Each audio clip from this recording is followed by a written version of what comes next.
Essas são as imagens da feira de terça-feira, ali na Prudente de Moraes com o Canaã.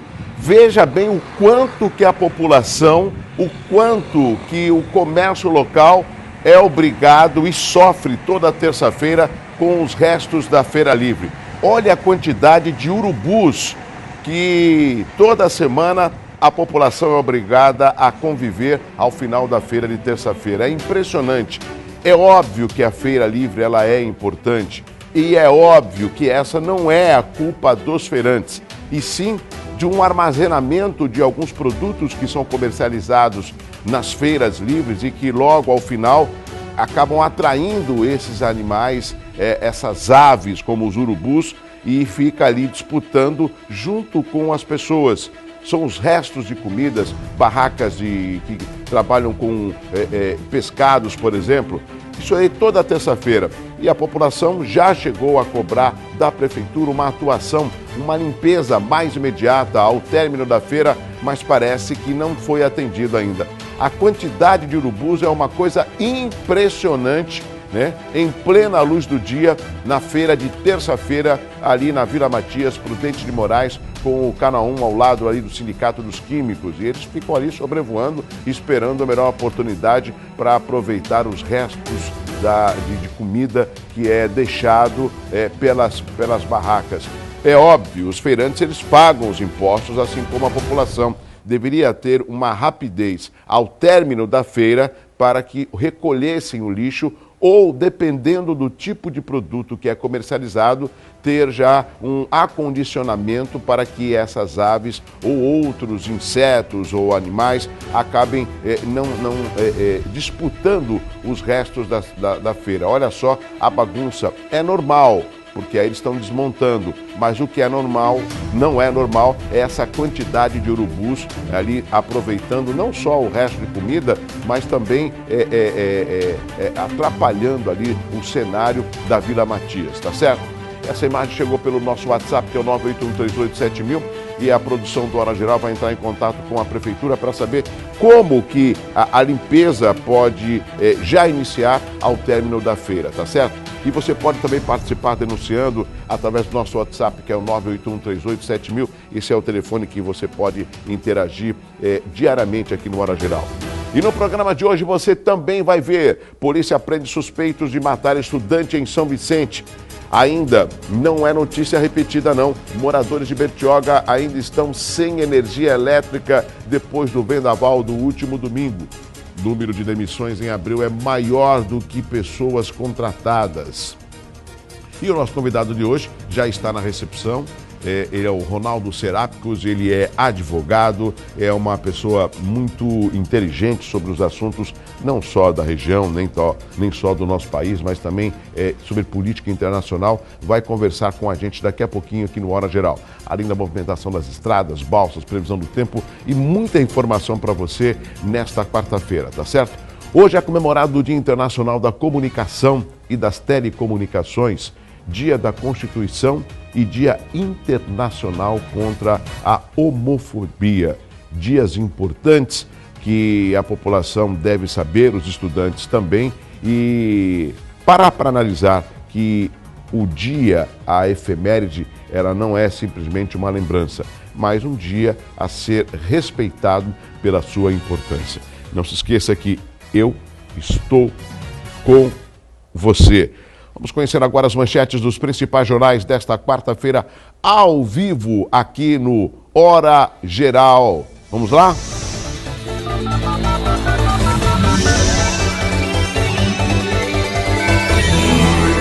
Folha de São Paulo trazendo como destaque a seguinte manchete: Lava Jato contraria com documentos, fala de Lula a Moro. O ex-presidente disse que teve 2 reuniões com diretores da Petrobras, mas procuradores indicam 23 encontros. Agora não vale falar, nem brincar, que o Lula não sabia contar, não. Menos de brincadeira e mais seriedade, tanto nas delações como também na punição dos corruptos. É por isso que existe e para isso que nós temos a justiça. E é fundamental a cautela na hora de apuração de qualquer fato, principalmente que envolva a política e envolva o país. Tem aqui uma foto que é Rubi de la Fuentes, 32 anos. Ela foi vítima de múltiplas agressões.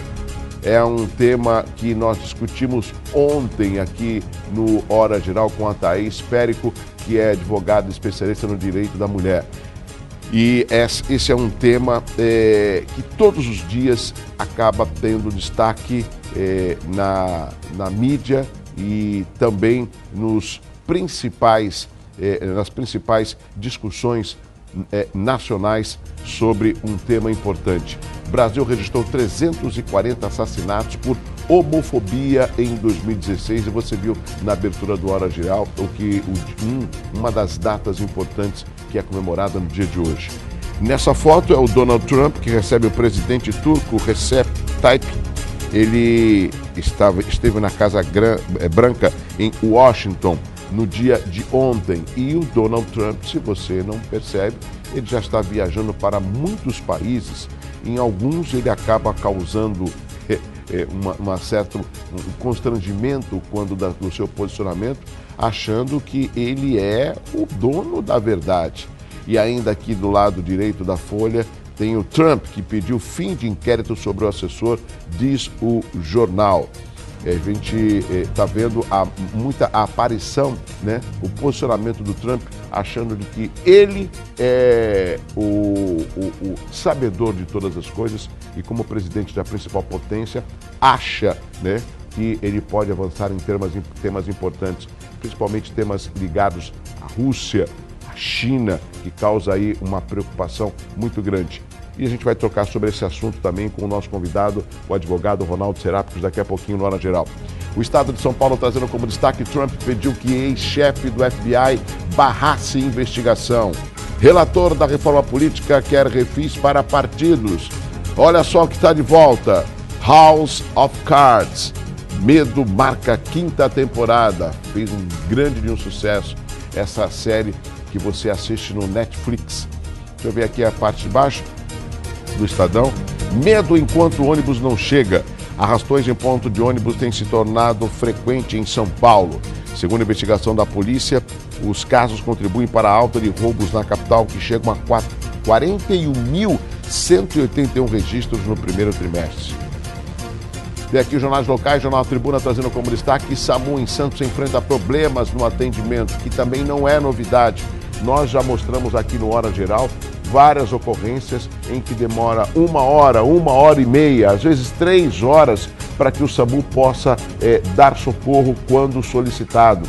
E o que a gente entende do SAMU? Que o nome é muito claro: Serviço de Atendimento Móvel de Urgência. Então, o mínimo, ele tem que ter rapidez em atender e levar a pessoa ferida, a pessoa que esteja precisando de um atendimento de saúde, à UPA ou, se não, ao pronto-socorro, ao hospital. Então, o SAMU está pedindo socorro. Olha só que contrassenso a manchete que é estampada no Jornal A Tribuna. Mas a gente só percebe do problema quando nós temos que entrar em contato, solicitar o serviço e ver o quanto que ele demora. Tá aqui, ó. Guarujá quer refinanciar débitos com o INSS. Deixa eu ver aqui a parte de baixo. Olha, de volta aos trilhos. É o sonho de Maria Fumaça cortando os 68 quilômetros entre Mongaguá, Itaém, Peruíbe, Itariri e Pedro Toledo.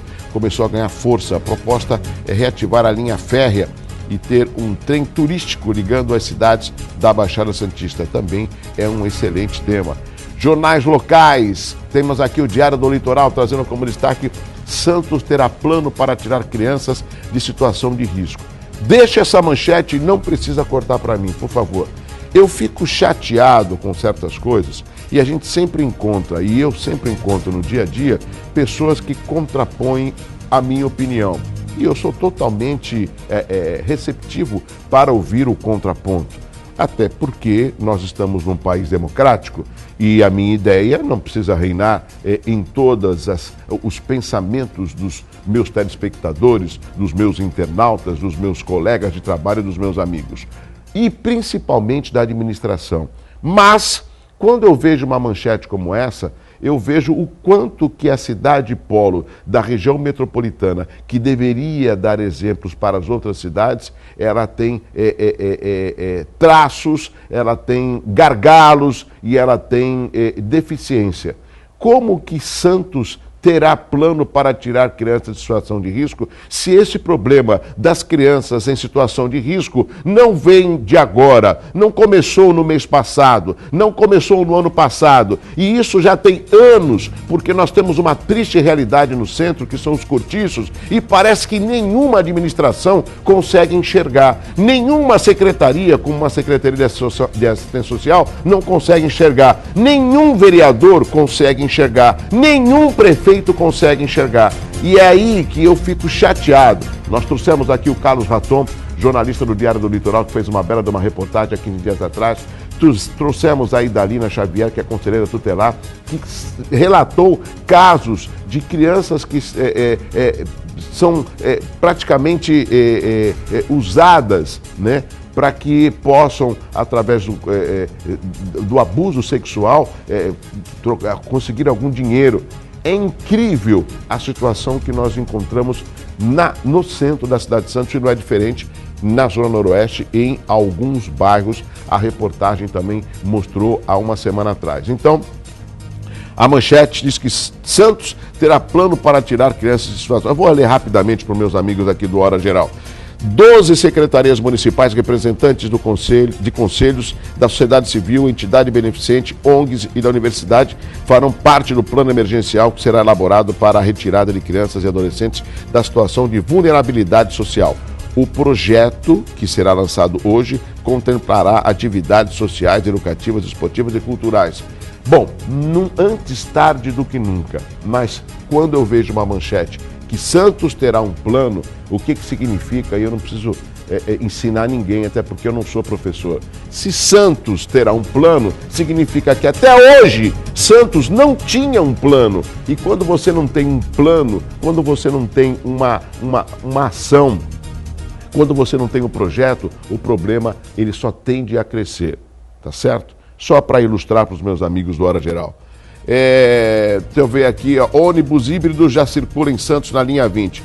É uma boa alternativa. O ônibus híbrido é um veículo com tecnologia que tem 2 motores, tanto o elétrico como o a diesel, e a expectativa é que haja uma economia de 35% no consumo e a redução na emissão de poluentes. A Prefeitura pretende ampliar a frota. Aqui tem 2 aspectos muito rápidos que eu quero conversar com o meu amigo do Hora Geral, a minha amiga. Quando a matéria fala que vai ter uma economia de consumo, eu espero que também haja uma economia com relação à tarifa caríssima que os santistas pagam para o transporte coletivo aqui em Santos. Até porque aqui é tudo plano. E tem mais, né? Se há uma economia de combustível, que é o que mais encarece a tal da planilha de custos que nunca aparece, né? A planilha de custos é onde a empresa mostra, ó, tá aqui a planilha, não dá para continuar com essa passagem, tem que aumentar. A gente nunca vê a planilha de custos. Então, se vai ter uma economia com esses ônibus, significa que vai ser mais fácil para reduzir também a tarifa para o usuário do transporte coletivo. E quando aqui a Prefeitura pretende ampliar, na realidade não é a Prefeitura que amplia, é a concessionária do serviço, que é a Piracicabana, que por muitas vezes oferece um péssimo serviço para quem utiliza. Está lá, o Wi-Fi, não funciona o Wi-Fi, a pessoa com deficiência às vezes não tem aquela condução com um elevador para que o cadeirante possa entrar no transporte coletivo. Às vezes o ar-condicionado não está funcionando e não tem como abrir a janela. Por quê? Porque as janelas elas são todas fechadas, né, são blindadas, né? Tudo isso acaba sendo uma propaganda enganosa.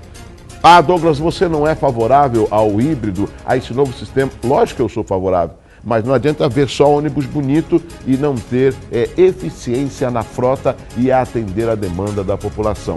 Aí sim vale a pena. Temos aqui o Expresso Popular trazendo como destaque: a região terá feirão da casa própria este mês.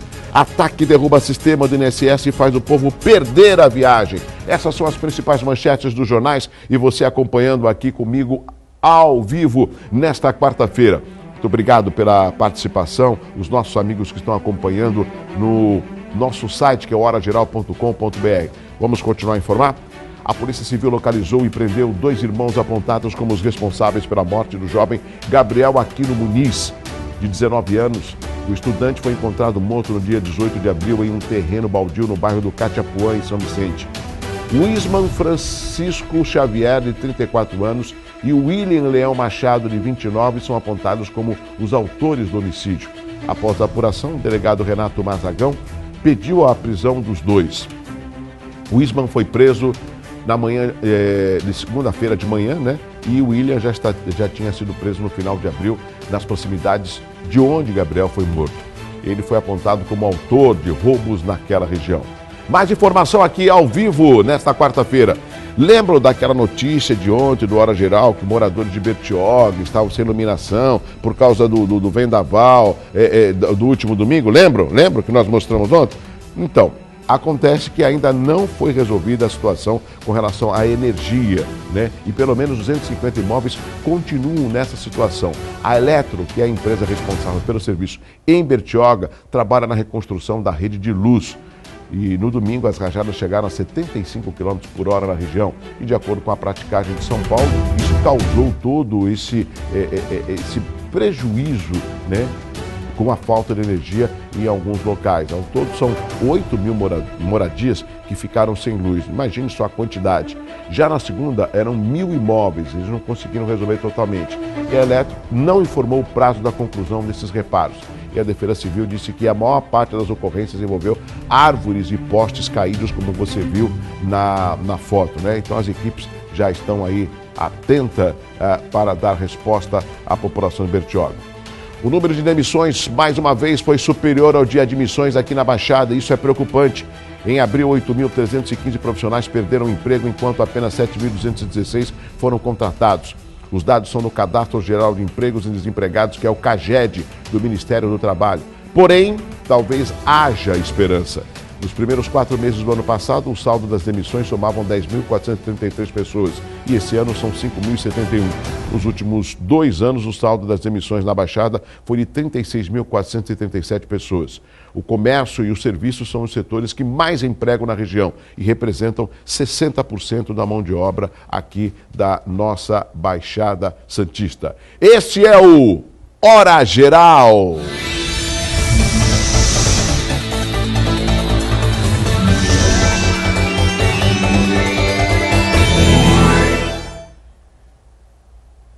Os trabalhadores da Sabesp estão em período de campanha salarial para mobilizar o pessoal. Essa é uma preocupação. A diretoria do Sindicato dos Urbanitários reiniciou o ciclo de reuniões setoriais nas áreas da empresa, como você vê pela imagem. Isso na sua base territorial, que se estende pelo litoral e vai até as cidades do Vale do Ribeira.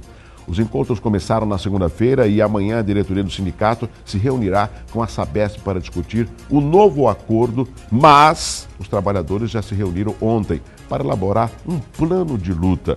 Isso é que é importante, a participação dos trabalhadores e a responsabilidade do sindicato em, no mínimo, lutar por aquilo que os trabalhadores estão exigindo, estão tentando. Isso tem o nome de conquista, né? Inclusive, vamos tentar, a produção do Hora Geral, trazer o presidente do Sindicato dos Urbanitários, o meu amigo Platini, como eles estão em reunião essa semana, talvez semana que vem a gente consiga trazer aqui no Hora Geral o Platini para explicar como é que está sendo essa campanha, apesar da dificuldade do momento econômico que nós estamos passando, como que os trabalhadores eles estão lutando pelo um aumento justo, que não seja tão exorbitante para a nossa realidade, mas também para a preservação do mercado de trabalho. Semana que vem a gente vai tentar trazer aqui o presidente Platini aqui no Hora Geral. Trânsito, apoio, Plano de Saúde Santa Casa de Santos, o melhor atendimento em plano de saúde. Tráfego normal no sistema Tietê Imigrantes, o esquema continua o mesmo, 5x5, tudo tranquilo, apenas a lentidão na chegada à capital, tanto pela Imigrantes como pela Anchieta. Aqui na Cônico Domênico Rangoni e na Padre Manuel da Nóbrega, o trânsito também é normal, com a visibilidade boa. Ponta da Praia, a produção do Hora Geral me informa que tem 7 embarcações entre Santos e Guarujá, uma Guarujá-Bertioga, e lá no Litoral Norte tem 3 embarcações com boa visibilidade. Vai para São Paulo, boa viagem, o rodízio veículos com placas finais 5 e 6. Ô Douglas, e a previsão do tempo para hoje? Será que vai chover? Bom, vamos saber agora.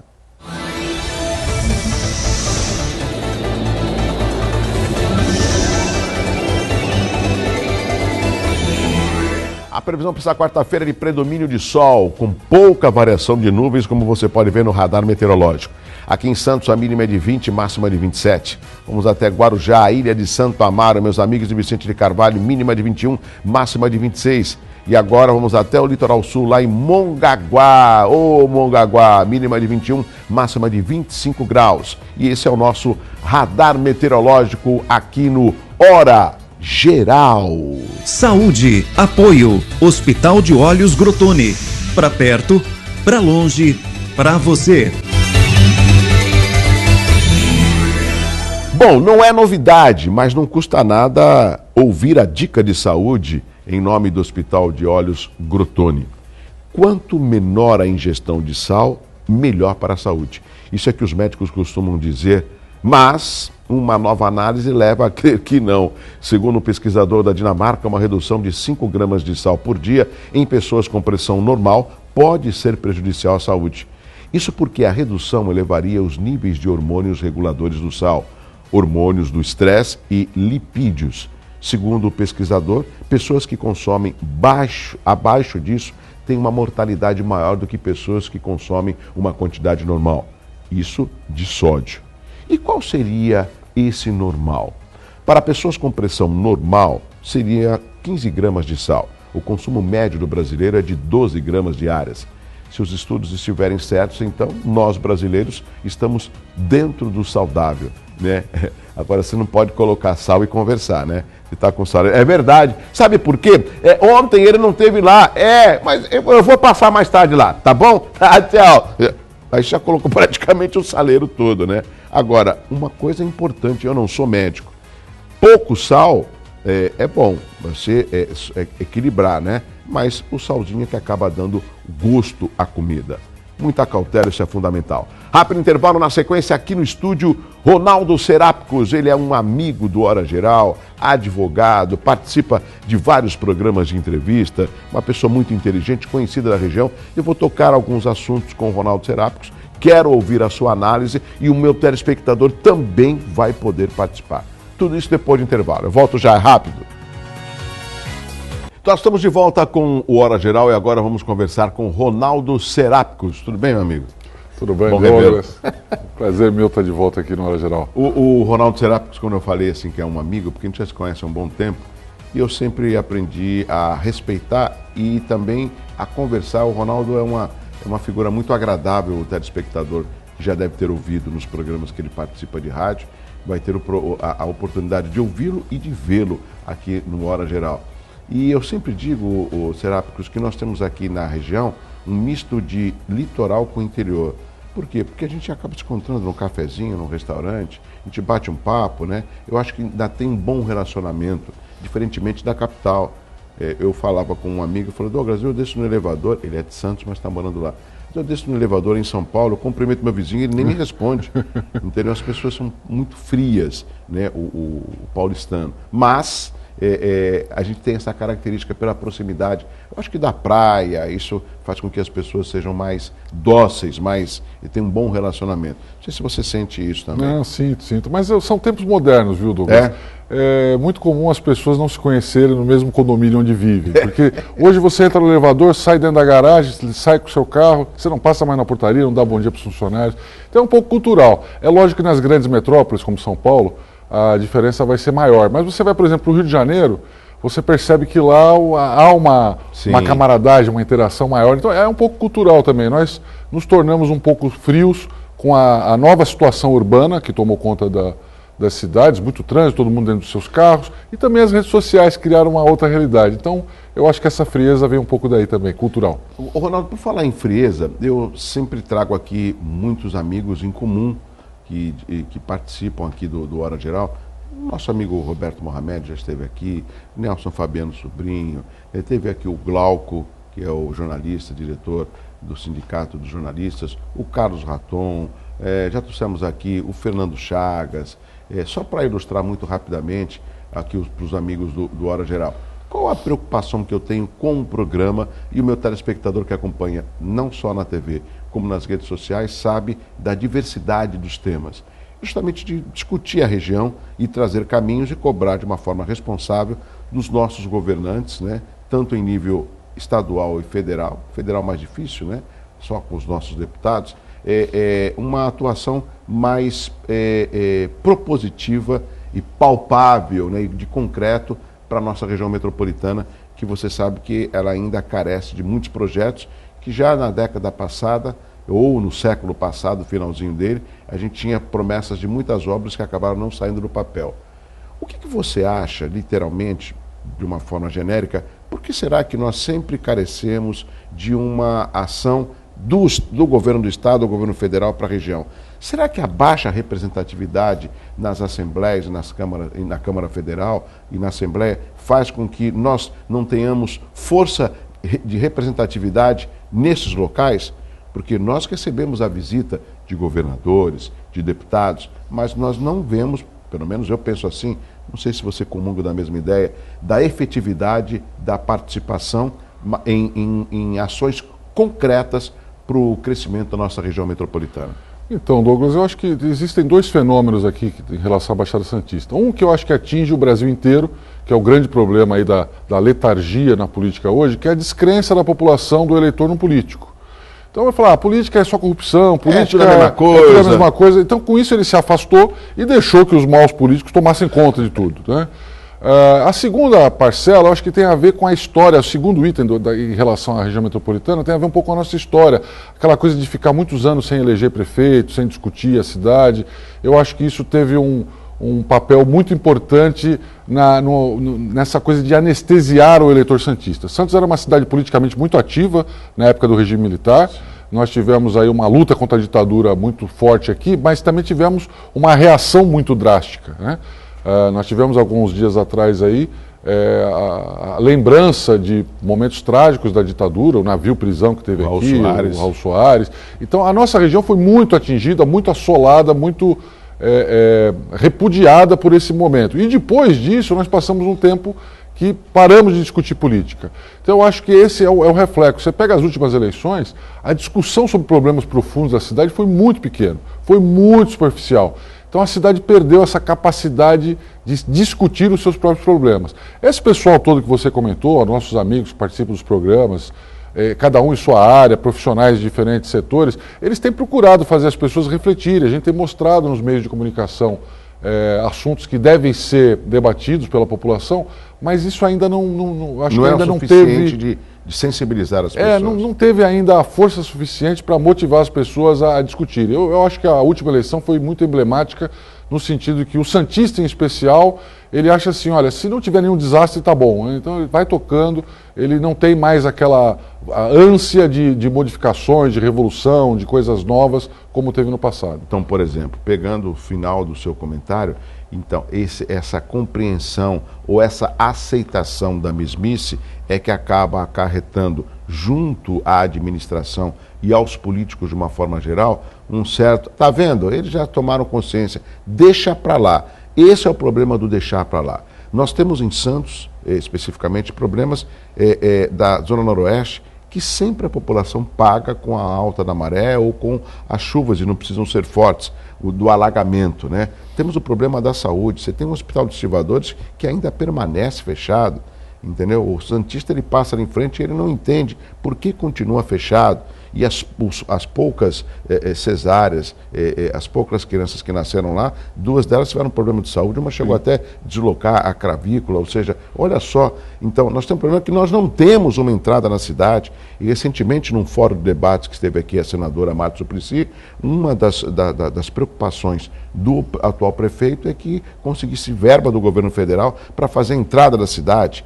E durante a campanha eleitoral foi discutido no horário eleitoral que a entrada da cidade já estava sendo construída e, na realidade, ela não está sendo construída. Então, quando você tem a inverdade de algumas pessoas públicas, e isso é notório, e a população na sua letargia, quem perde é a região, que ela fica cada vez mais estacionada. E aí os problemas surgem.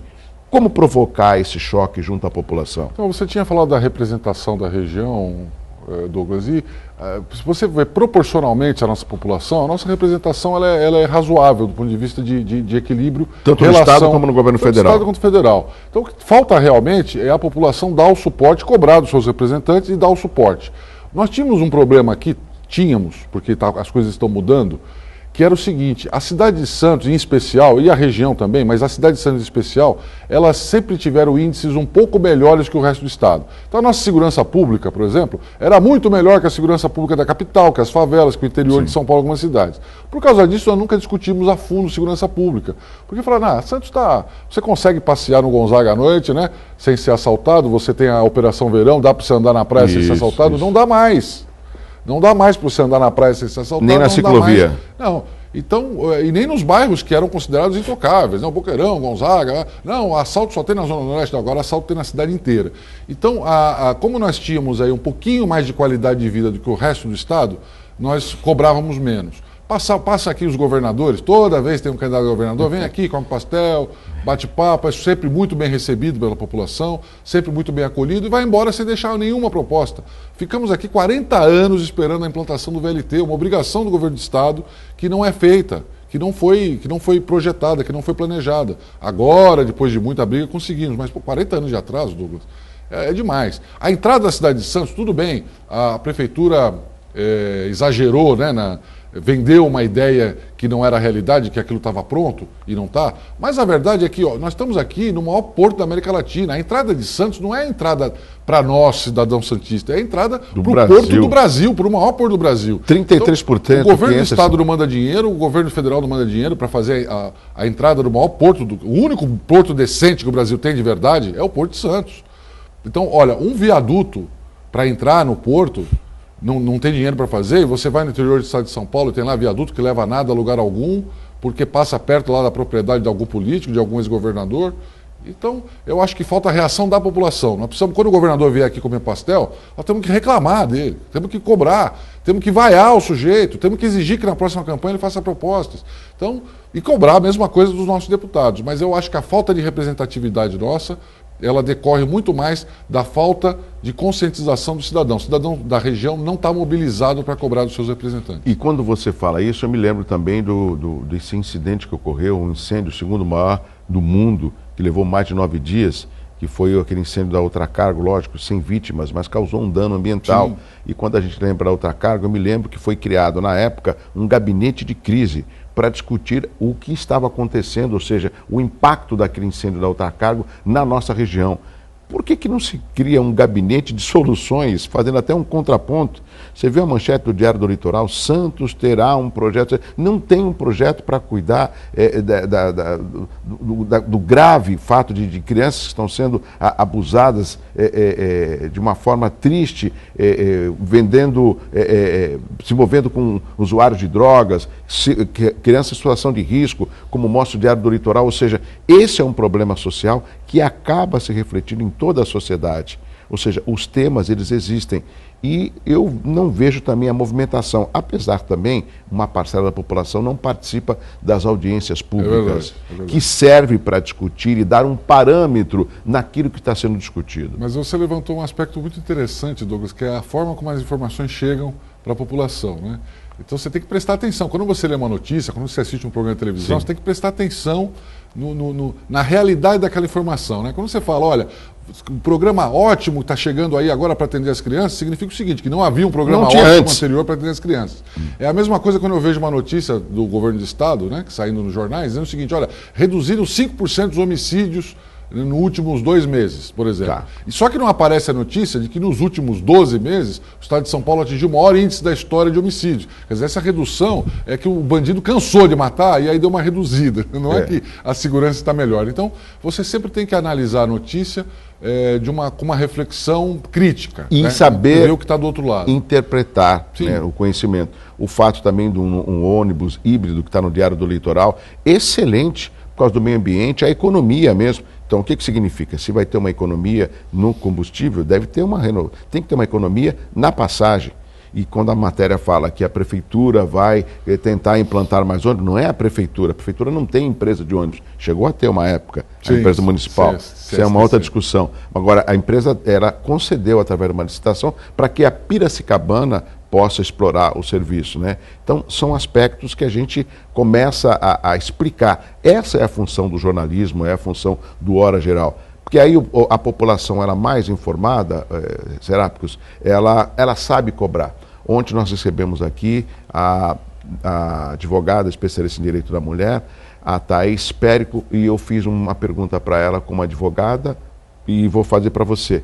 Por que será que, mesmo tendo o direito do consumidor, a justiça é para todos, nós temos uma Constituição que hoje, inclusive, está sendo comemorada, por que a população, o cidadão, ele não luta pelos seus direitos? Ele prefere reclamar, está um absurdo, hein? Está aqui, vai, cobra aí. Não, peraí, mas não paga. Vai requerer, vai saber por que está caro. Por que também isso aí já é cultural? É melhor você criticar do que você lutar pelos seus direitos. É mais fácil, né, Douglas? É mais simples. Eu acho que cômodo. É cômodo. Mas, assim, com relação a direitos, eu acho que houve um grande avanço depois do Código de Defesa do Consumidor e com os juizados especiais que hoje atuam na área civil e criminal. Tem muita gente que vai procurar os seus direitos na justiça, mas o judiciário também tem as suas limitações, né? Ele é demorado, você passa por alguns constrangimentos, audiência, vai, volta, testemunha. Então, você tem que ter muita vontade, né? Você tem que ter proatividade para conseguir resultado. Ele não vem fácil. Então, mas aumentou muito. O brasileiro nunca litigou tanto contra abusos de fornecedores, bancos, instituições financeiras, até o poder público mesmo, as pessoas planos de saúde. Mas existe uma questão cultural. Geralmente o sujeito vai atrás da sua indenização. Para cobrar que aquilo não se repita é mais difícil, porque ele teria que participar de uma entidade, uma associação, é cidadania. O que está nos faltando aqui é cultura de buscar cidadania. E isso dá muito mais trabalho realmente e precisa de uma ação que eu acho que as pessoas não estão acostumadas a desenvolver.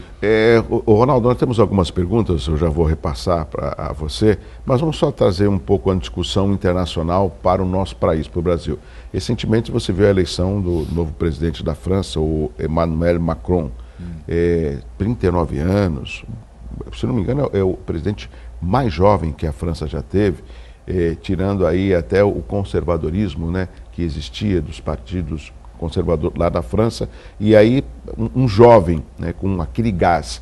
E ao mesmo tempo, desculpa a comparação, mas estou querendo colocar os estilos, não só a idade.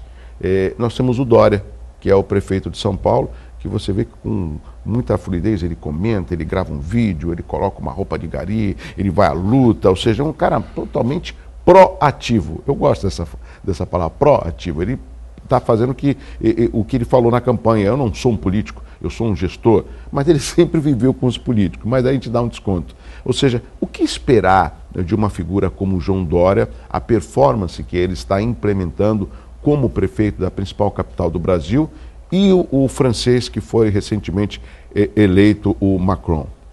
Olha, bom, vamos por partes, né? Por partes, né? Primeira notícia internacional. Eu acho que a Europa tem uma reação aos candidatos de centro-esquerda dos últimos anos que andaram se elegendo por lá e que não resolveram problemas econômicos graves da Europa, né? Então, houve um excesso de direitos, de vantagens, de benefícios para a população que hoje estão sendo cobrados. Hoje as economias sentem isso daí. Você vê o que aconteceu com a Grécia quebrou por conta de benefícios que pagava principalmente para ex-funcionários públicos. Então chega uma hora que as previdências do mundo inteiro, nós estamos discutindo previdência aqui, e também o excesso de vantagem sem a contrapartida coloca um continente numa situação de ele não crescer mais. E quando você para de crescer, você começa a sentir os efeitos normais de uma economia estagnada. Então, Brasil. O caso do Brasil. O Brasil teve uma boa fase de crescimento e estagnou. E aí você tem que buscar mudança. A Europa buscou uma mudança perigosa, Douglas, que era a extrema-esquerda, a extrema-direita e a extrema-esquerda. No caso da França, o grande perigo era a extrema-direita. Não era mais imigração, que era a Le Pen. Mas você tem outros lugares onde a extrema-esquerda e até o sistema comunista pode estar tentando voltar por conta das falhas do sistema atual, né? Os moderados não conseguiram promover o desenvolvimento, a geração de riqueza necessária para você manter as nações prósperas. O Brasil aconteceu uma coisa semelhante, só que aqui nós tivemos a gravidade da corrupção, da política de baixo nível, que tomou conta praticamente de todos os poderes aqui da República. Por conta disso, você tem políticos hoje que estão surfando a nova onda aí do antipolítico, que é o caso do Dória. É um sujeito muito inteligente. Você acha que tem políticos, então está no plural? Tem outros? Tem. Então, isso não é uma novidade que vai ser explorada exclusivamente pelo Dória. O Dória é a expressão maior, é o mais importante, porque dirige a cidade mais importante do país, uma das mais importantes do mundo, e evidentemente que tem um destaque, principalmente pela ausência de outros nomes no PSDB, para a presidência da República. O nome forte era o governador Alckmin, que se enfraqueceu nos últimos meses, até com citações de Lava Jato e tal. Isso tudo arranha, sem dúvida, a sua imagem. E aí o Dória deu a disparada. Mas você tem em todos os lugares do Brasil pipocando o tal antipolítico. O sujeito que diz, eu sou gestor, não sou político, eu não sou igual a esse. É verdade. Alguns não são tão diferentes, mas estão usando a imagem para promover isso. Eu acho que a população vai chegar uma hora que vai entender que o que nós queremos, na verdade, não é o antipolítico, é o político decente, é o político correto. Nós não queremos essa história de que, olha, eu não faço política, porque isso é mentira. Você vai entender que é impossível ser prefeito de São Paulo se você não fizer política. Porque você precisa lidar com a Câmara, você precisa lidar com as outras esferas governamentais, você tem que lidar com o presidente da República, isso é com o política. governador, isso tudo é política. E a política, como diziam os gregos, os romanos, os constitucionalistas norte-americanos, Benjamin Franklin, a política é a arte mais importante do mundo civilizado. Então não podemos achar que a política é ruim por causa desses vagabundos que roubaram o dinheiro, que foram corruptos, porque a política não é isso. É o contrário, eles fingiram que o que eles faziam era política e não era. Na verdade, era crime, era roubalheiro. Talvez, Ronaldo, o que o telespectador deve entender, os internautas também estão nos acompanhando nas redes sociais. Quantos deputados nós temos na Câmara Federal? São 513. Mais de 512. Então vamos supor. Acho que não chega a 20% o número de parlamentares que estão sendo investigados por algum ato de corrupção. Ou seja, é um número muito pequeno se comparado ao montante da representatividade da Câmara Federal. Então, o que cabe também a gente é cobrar desses políticos que não estão envolvidos em nenhum tipo de escândalo, que eles mostrem como se faz a boa política. Porque na falta no registro dos maus exemplos, nós não temos os bons exemplos para contrapor. Parece que o nosso ídolo parou na morte do Senna. O Brasil. Não tem mais nenhum, entendeu? Não tem mais nenhum. Mas nós precisamos dar valor a esse bom político e precisamos prestar atenção nas pessoas em quem nós estamos votando. Exato. O Congresso Nacional, ele tem hoje metade dos seus deputados respondendo a algum tipo de processo, seja na Justiça Eleitoral, seja na Justiça Comum e fórum privilegiado, inclusive, porque são deputados.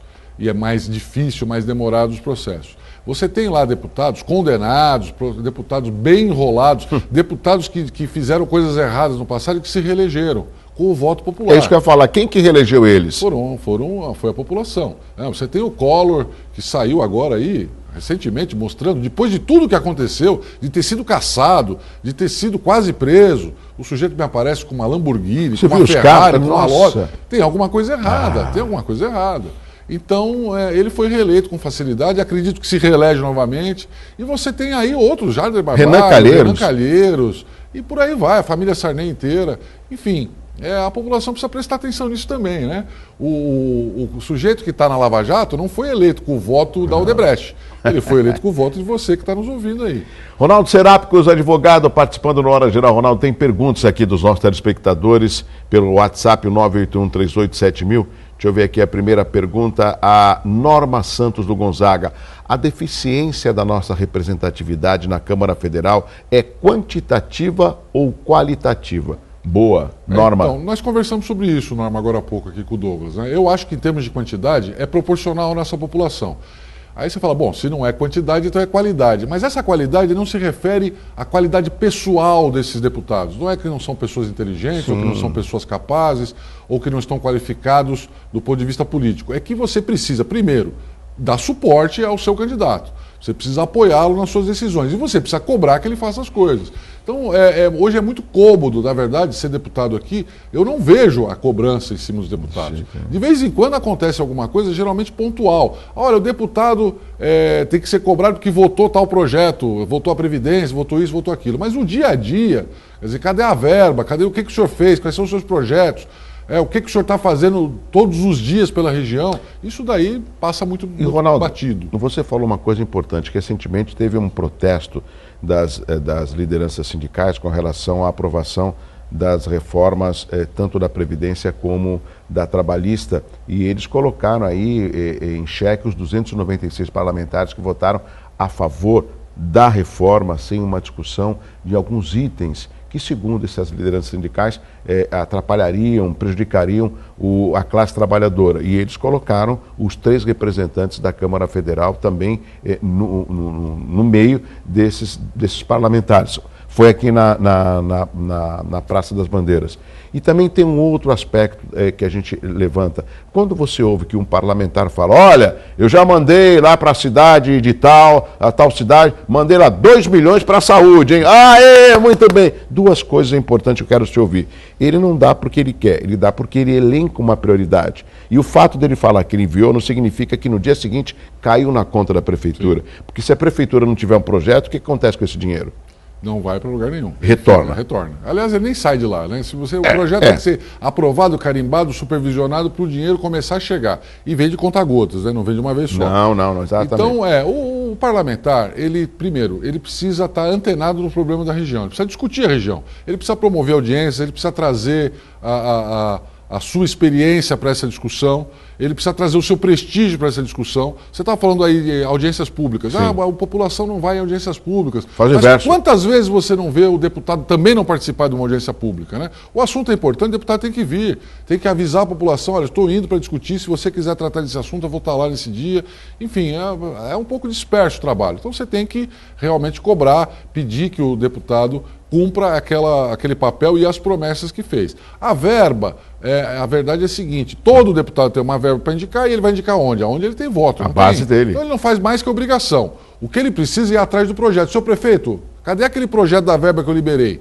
Porque depois é fácil dizer, olha, não é culpa minha, é do prefeito que não fez o projeto. Bom, mas você tem que trabalhar junto com o prefeito, principalmente se são do mesmo partido, aí é que tem que trabalhar junto mesmo. Então não dá para dizer, olha, não tenho nada a ver com isso. Claro que tem. Você está em uma coalizão política. Isso tem que ser tratado dessa forma. Mas o mais importante é as pessoas cobrarem. Eu acho que o deputado, quando vota, ele não tem que ficar escondendo de que forma votou. O sindicato pode dizer à vontade, olha, esse deputado votou assim, votou a favor daquela reforma. O deputado tem a obrigação de explicar à população por que votou e pronto. E se possível, está explicar antes, né, do posicionamento que ele vai ter. Melhor ainda. Tem mais perguntas rapidamente, estamos chegando no final da Hora Geral. A próxima pergunta aqui para o Ronaldo Serápicos, a Márcia do Estuário em Santos. Na sua opinião, quais são os nomes cotados para as eleições municipais em 2020? A Márcia, ainda é cedo, né? Então, Márcia, muito distante, a política não é assim que funciona.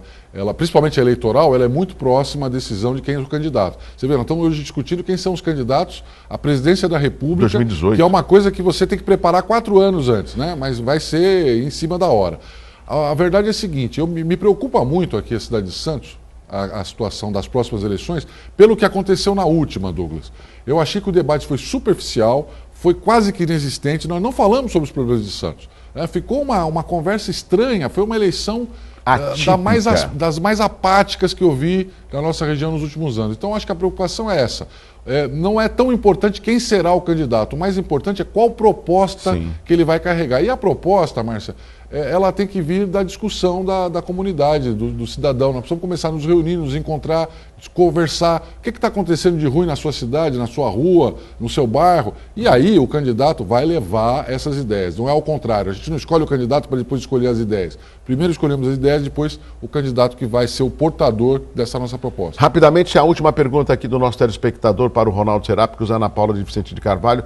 Qual a sua opinião sobre uma possível volta do Lula em 2018?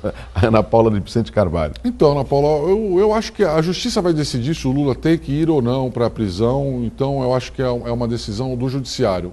Eu não vou me aprofundar nisso.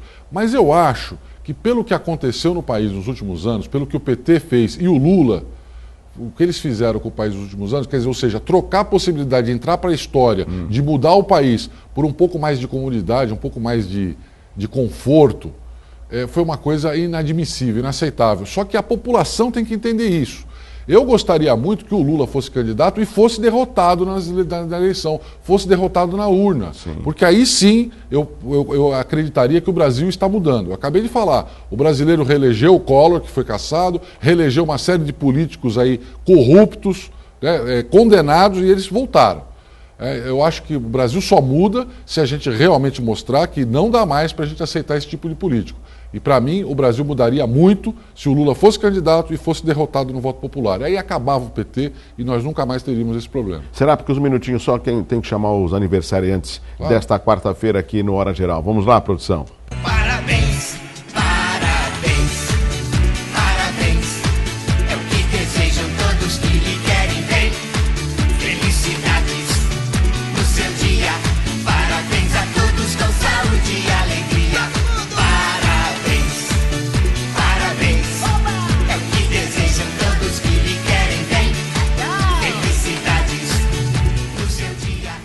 Chegamos ao final de mais uma edição do Hora Geral. Continua um pouco mais com a gente aqui, meu amigo Ronaldo Serápicos. Obrigado pela sua participação. Mande um beijão para sua esposa.